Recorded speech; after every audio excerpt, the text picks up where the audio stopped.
Hi, this is an interview with Ms. Heidi Cruz, a leader in finance and policy and currently a managing director at Goldman Sachs. With a career that spans investment banking, economic policy, and public service, she's worked at the highest levels of both Wall Street and Washington. From advising on global markets to shaping economic strategies, Ms. Cruz shares her insights on leadership, resilience, and high-pressure industries. You can find our article about Ms. Cruz on our website, 6degrees.blog, and our Instagram page, 6 Degrees Away. Thank you and enjoy the interview. You've had an impressive career spanning business, finance, and public service. To start, can you take us back to the beginning and share some experiences that helped shape your path? Sure. I think we all have foundational values, families, communities that shape us as we grow up. I grew up in California in a very small town and on a little bit of land, and my parents had a very strong faith. They were very strong believers in work ethic and kind of take care of yourself. And my father, even though we lived in California, fancied the free and sort of big lands of Texas.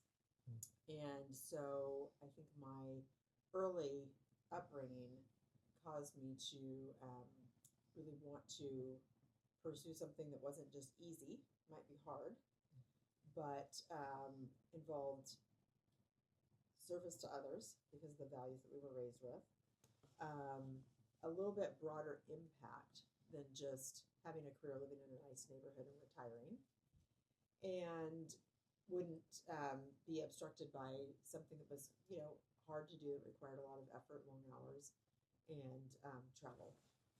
My parents were missionaries growing up. They served in Africa. Um, they lived in Asia. I did not go to Asia, but when I was a kid, we lived in Nairobi and in Kenya for months at a time. And my dad was a dentist and did medical work there with his church. And I think I saw from a very young age that most of the world does not live like we do in the U.S.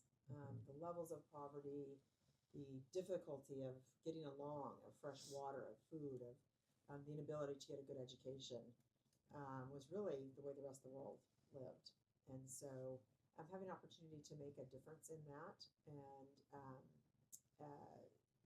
seeing those economies and those systems of government early on, I think impacted my career path. And reflecting on those early influences, you later attended Harvard Business School and began your journey at Goldman Sachs. What initially drew you to finance, and what lessons do you take from those formative years in the industry? So what initially drew me to finance was a trip to New York City.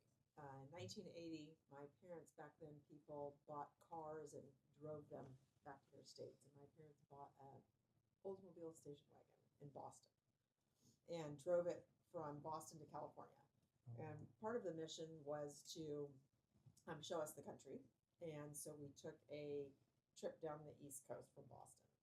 And we stopped by Washington, D.C., Boston for a history lesson, and then we kind of went through New York City, and I later looked it up in much more depth, and then we spent quite a bit of time in DC.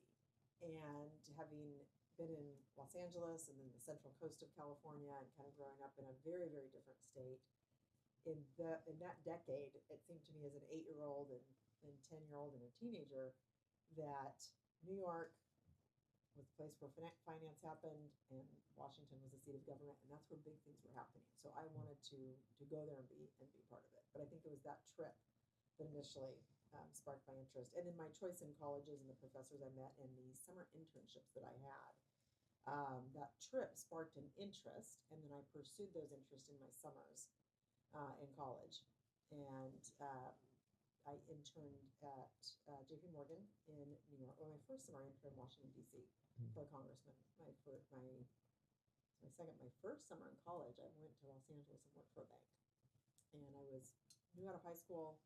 Most people don't do an internship in their first year as a freshman. And I worked for Security Pacific Bank.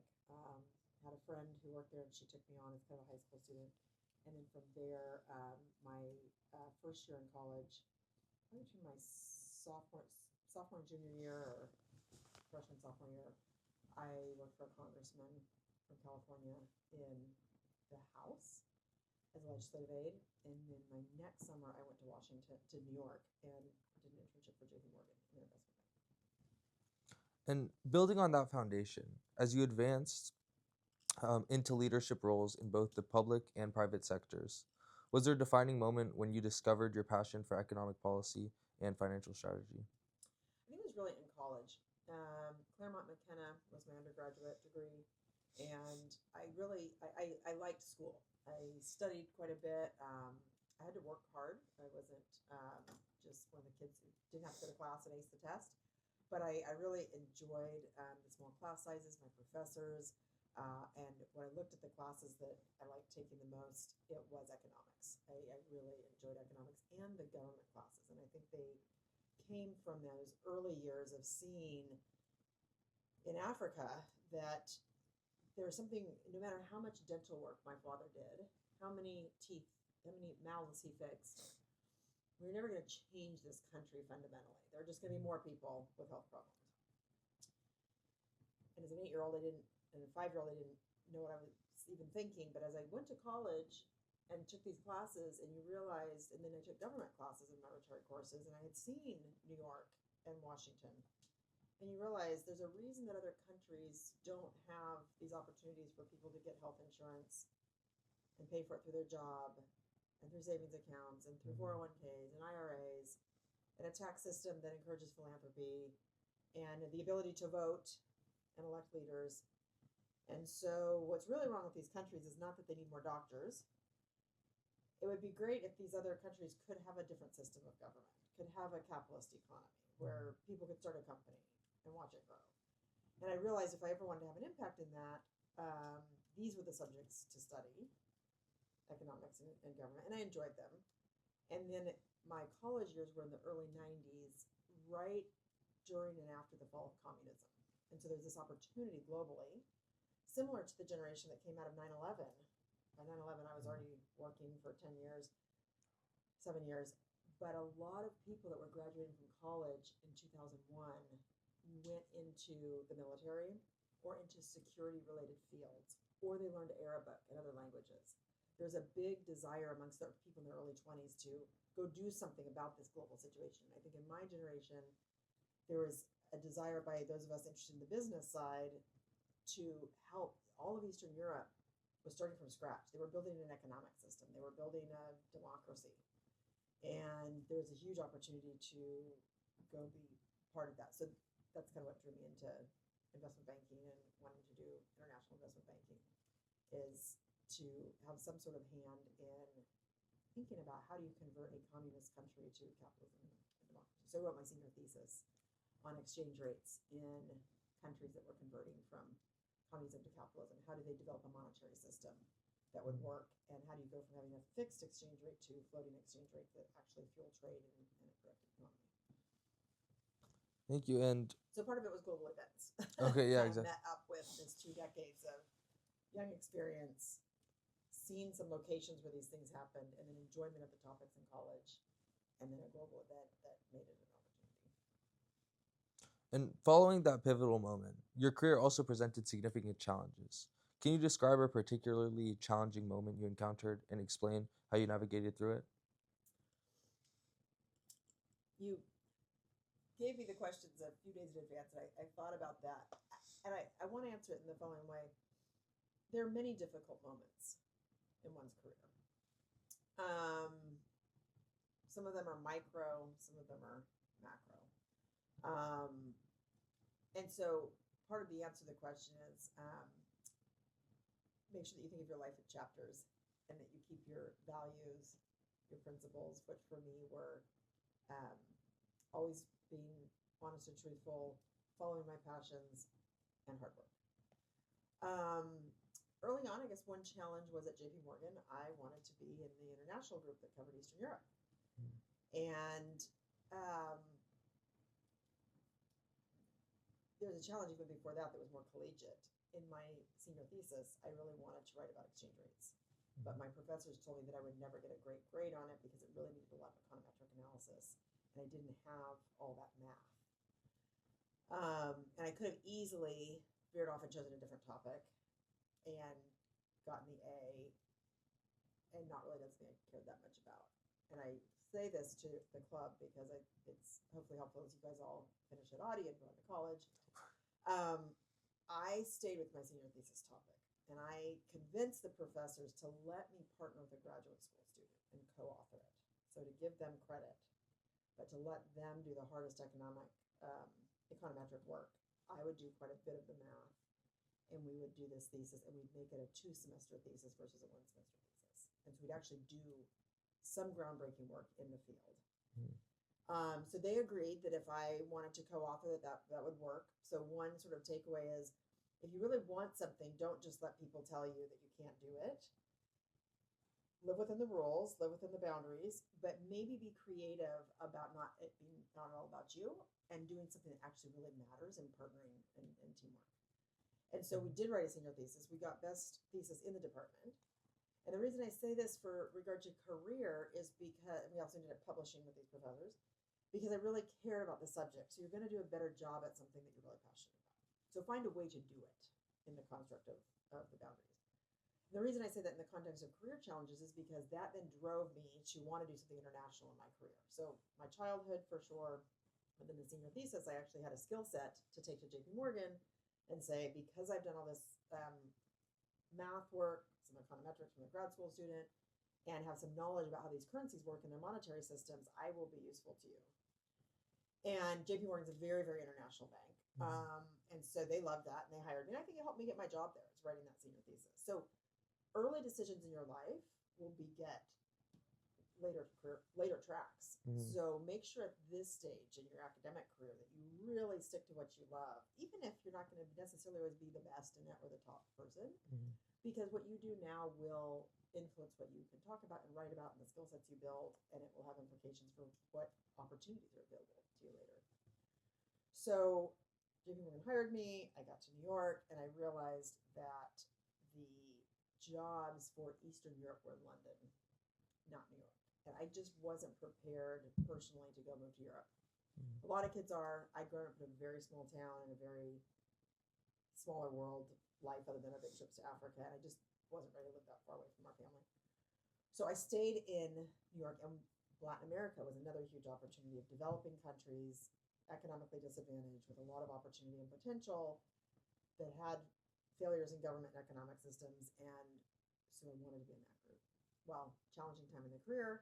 There was a class of us of 70, and 7 or so of the kids in our class of incoming bankers were from these countries. They were Ecuadorian, they were Bolivian, they were Colombian, and they spoke the language, and their parents owned the industries, and there's no chance a girl from California who didn't speak Spanish was going to be in the Latin American group.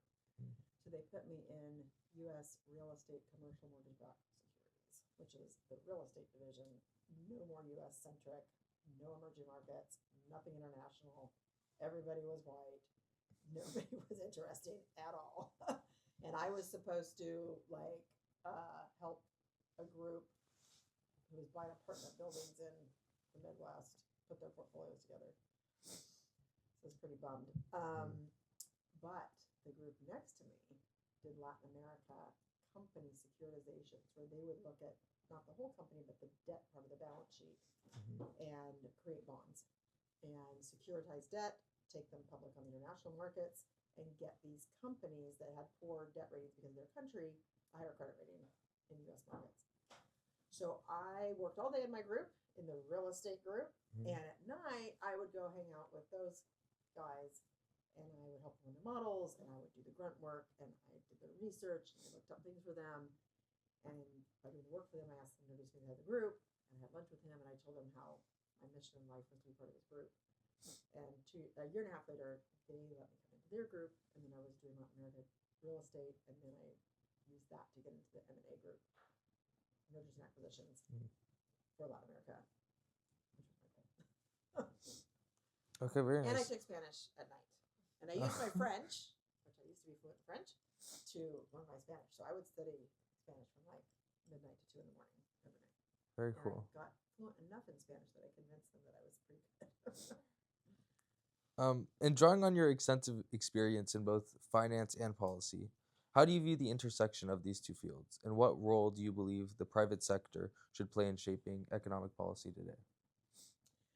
And the private sector should play every role in shaping economic policy. Policy makers in Washington know very little about the private sector in many administrations.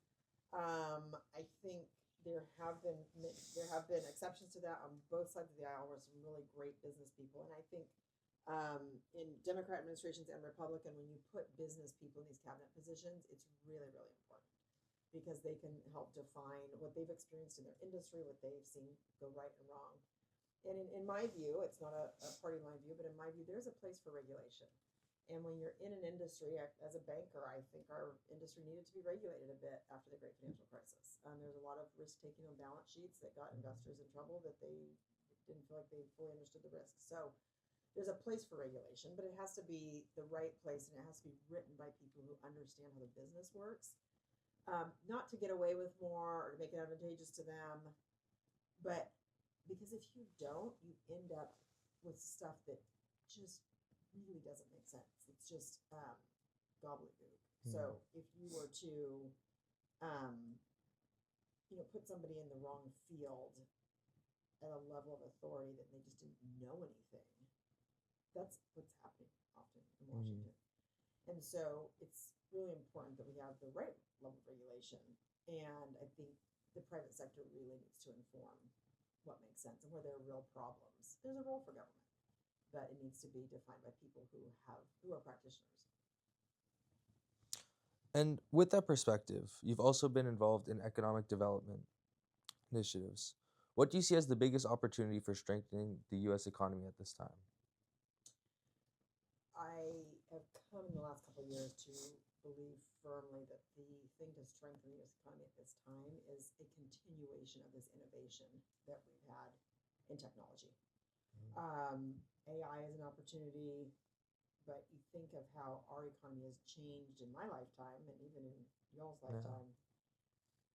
In some ways, there's danger, because economic power, capital expenditures, and market caps have been concentrated in the hands of a few. Those people are now in government to a certain degree. So this could, this isn't all, it's good, but we have to keep on the guardrails of our Constitution and make sure that we don't turn into a country that's driven but just by 4 or 5 people. That being said, the difference that people like Elon Musk and Jeff Bezos and Bill Gates and Mark Zuckerberg and Paul Merlucky and others have made in our economy is Sergey Brin, founder of Google, is transformational, and it's happened in no other country. NVIDIA, no other country than the United States of America. All 7 of the magnificent 7 countries in the S&P are U.S. headquartered. Not one of them is. It's not like 3 of them are in Singapore and 5, or 2 in Singapore, 5 in the U.S. All 7 people came here to form those companies, and that is the secret. It's the secret sauce of America. It's the American dream. It's the fuel that fuels our GDP growth and our earnings growth in the market, our job growth. It must be preceded by our educational system that gives people this opportunity, but even people that have come abroad that haven't used our educational system. Most of those individuals I just mentioned did not go to college.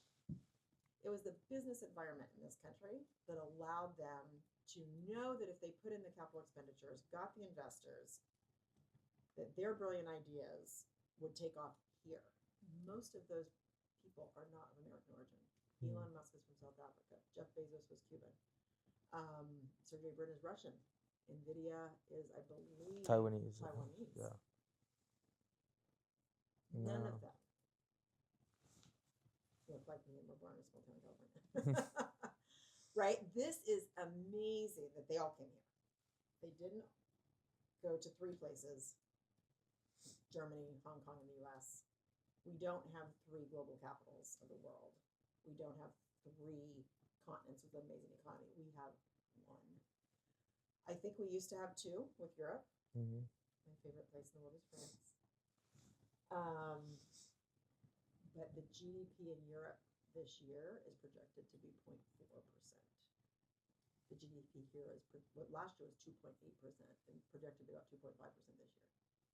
That is a massive delta, and it's such a proud moment as Americans, and such a humbling moment to realize that it's not us, it's not any one individual, and you don't have a right to an enormous income or a better way of life because you were born here. It's the system that was created by our founders that allows people to succeed, and that is what government must protect.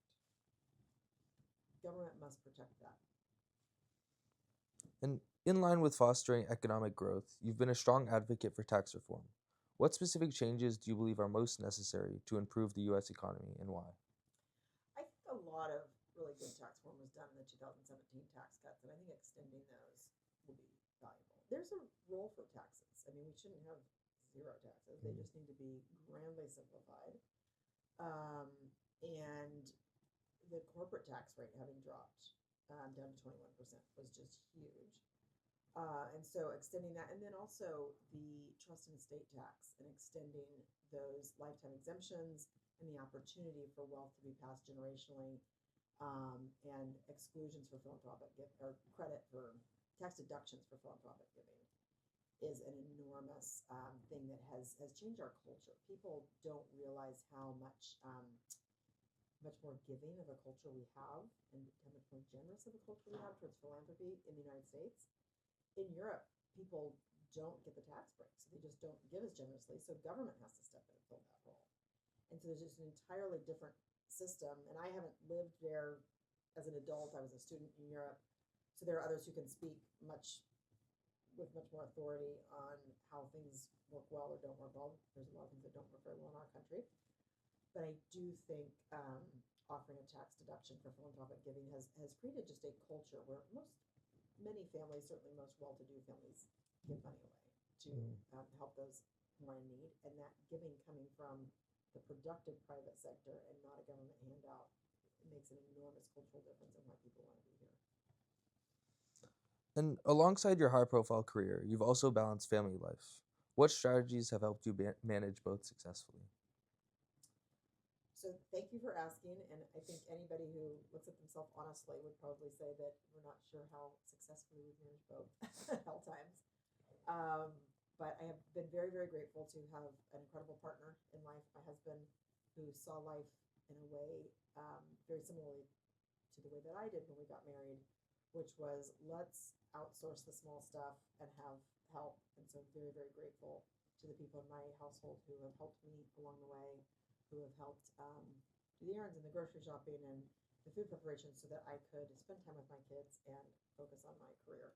So I do think as you all launch into adulthood and starting your own college careers and professional careers and finding your partner in life, think about how you want to spend your time, and know that you can't do it all. There's 24 hours in the day for everybody, every single person, and use that for things that will make you productive towards your goals. I think another caution that I would add, probably 20 years into this, I maybe didn't know this in the first 5 years, but you can become too efficient. And I think there are times in my career where I've become too efficient, where everything was planned and everything had a place, and that's not great for your family. If my kids have a complaint right now, it's that there's not enough just wake up and see what happens on a Sunday. And there's real value to that. I think the most important thing in our family life is being connected. Being connected emotionally to what your kids are going through, to what they're experiencing at school, and to their friends and knowing their friends. And because I've traveled a lot and we share a life with Washington, that's been something that we've had to pay for a bit. And in my last 5 years, last 2 years actually, I've pulled back a little bit, not the position, not the firm, not the job, but just how I use my time to let it be a little more free and have a little more blank space to to just be kind of emotionally available for the people that I love. And shifting from your personal journey to broader industry trends, women in finance and leadership often face unique challenges. What changes have you observed in the industry over the years, and what advice would you give to women aspiring to leadership roles? So I think there have been enormous changes over the years, and I will walk you through some of them. The advice that I would give to women aspiring to be in financial careers is do it, go for it. A lot of these barriers have been broken down, and things are actually quite different now. So I would wish for you to see the world really without impediments. I'm not saying that you won't find them, but find them when you find them. Don't let it impede your track. The changes that have happened have been dramatic. When I started out in banking, sexual harassment was commonplace. It was accepted. It was expected. The firms weren't doing anything about it, and it wasn't that men were terrible and women were great. It was just a very hardworking culture. People stayed up all night, and bad things happened after midnight, and it was not policed. It was not looked down upon, and it wasn't even a value of a company to pay attention to it. So it was every man for himself. So we had business trips to Latin America, and we had bankers hiring hookers, and we had my boss attacked me at one point. He was just what it was. Luckily, I had some good friends in the group that were guys, other associates, and I called them. We didn't have cell phones, and they came and helped me out. But he wasn't fired. It's just like that's what he signed up for. So that would never happen today. I hope that your club is hearing this with elephant ears. So that was started to tamp down at the end of the 90s and I think early 2000s, and just a little bit of respect came into play. And before I was in the industry in the 70s and 80s, it was worse. I mean, The Wolf of Wall Street is a movie that actually really happened. Like that stuff didn't happen when I entered the workforce. That was probably a decade before me.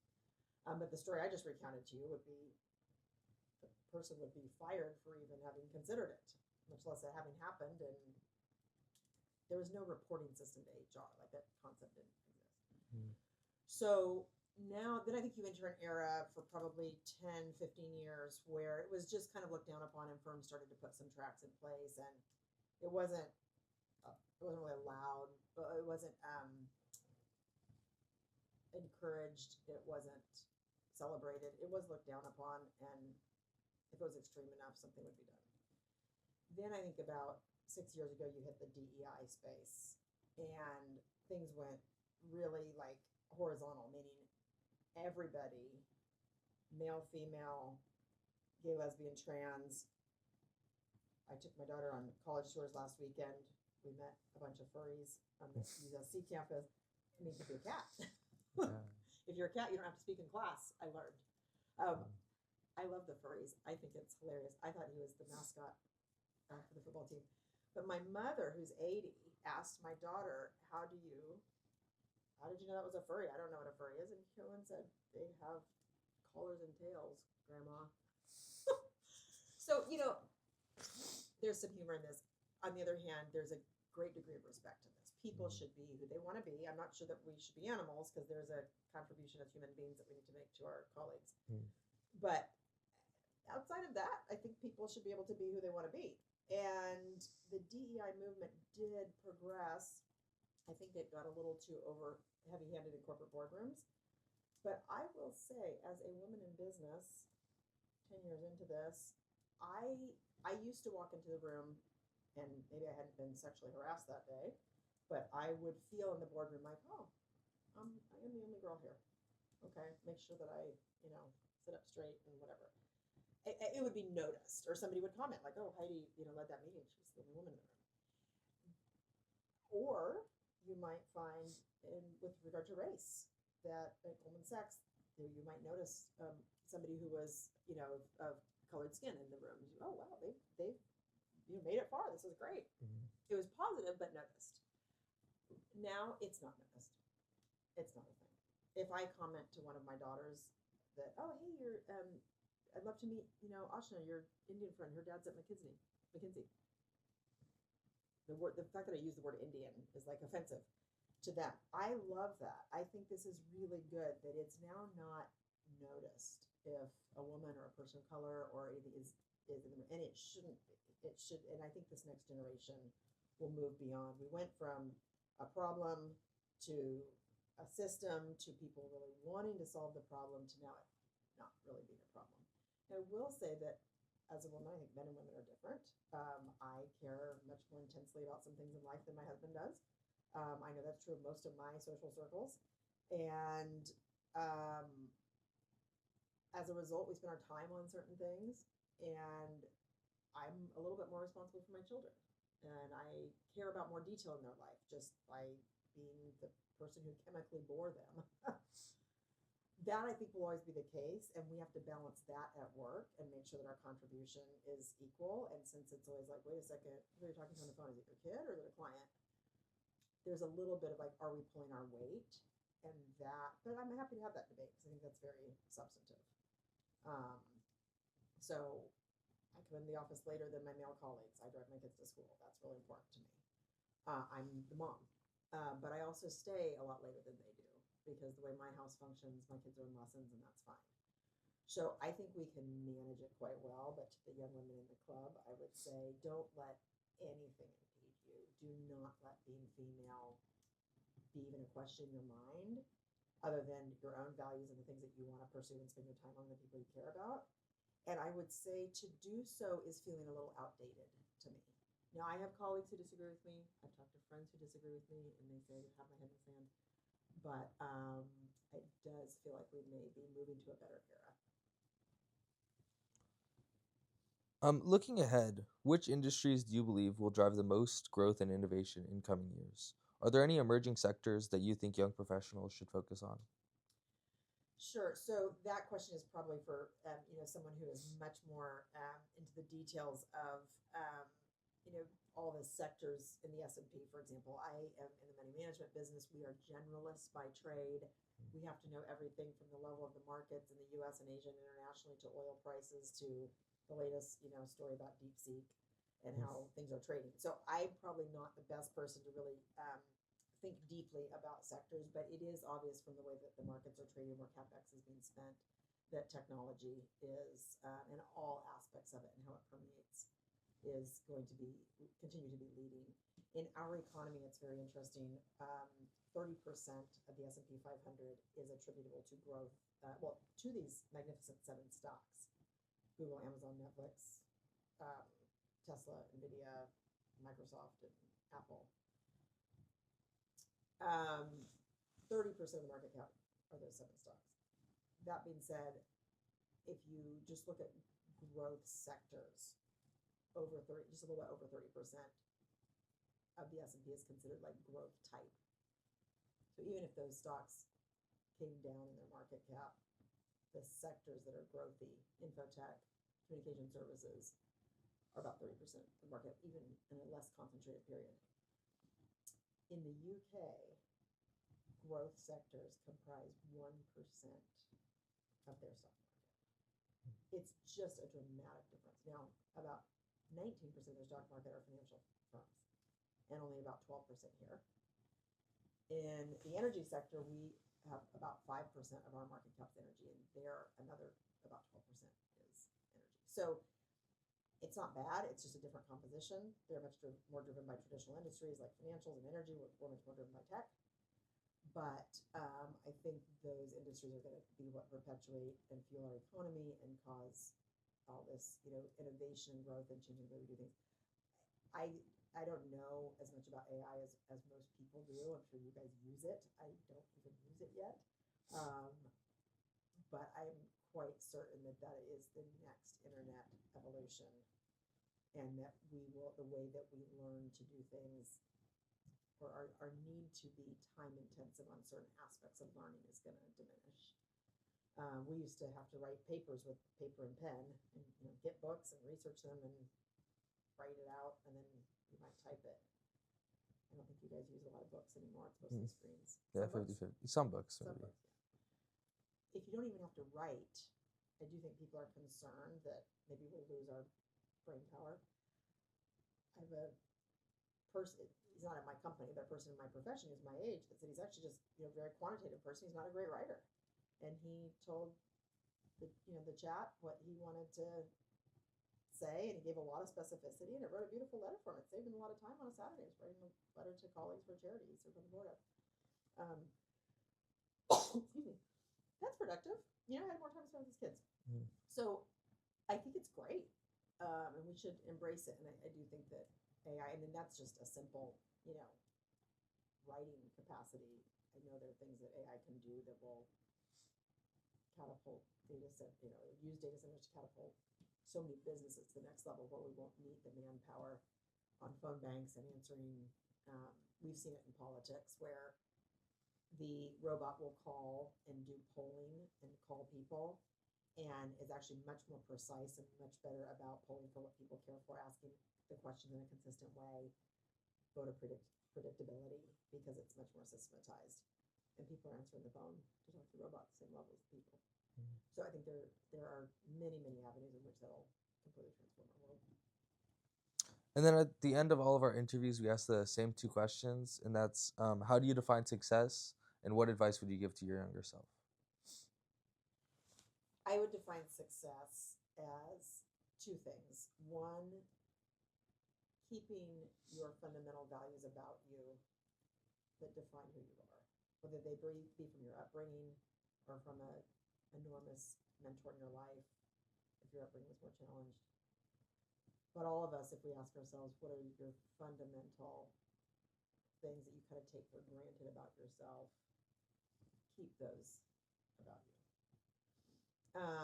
And the second thing I would say is, to define success, is pursue something that you are passionate about and that you love doing. Something that I would say to my younger self is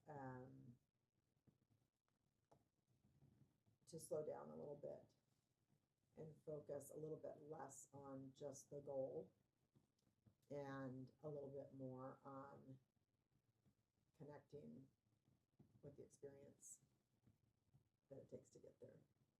The people, the day, the time, enjoying a movie, having some hobbies, some inefficient days where you're just hanging out is important. I did that well with my friends. Don't forget to do that with your family. We have a very tight-knit family. We have a family of 4, and we have 4 animals. We enjoy traveling together. My girls each have their own hobbies. My youngest is quite athletic. My oldest is an amazing chef. Know that about your kids' experience. Know that if you do choose to have children, all those things are so important. And we've done them, but I've had to learn to make sure to not be working so hard that you miss some of those moments. Okay, thank you so much. You're That's all we have. welcome.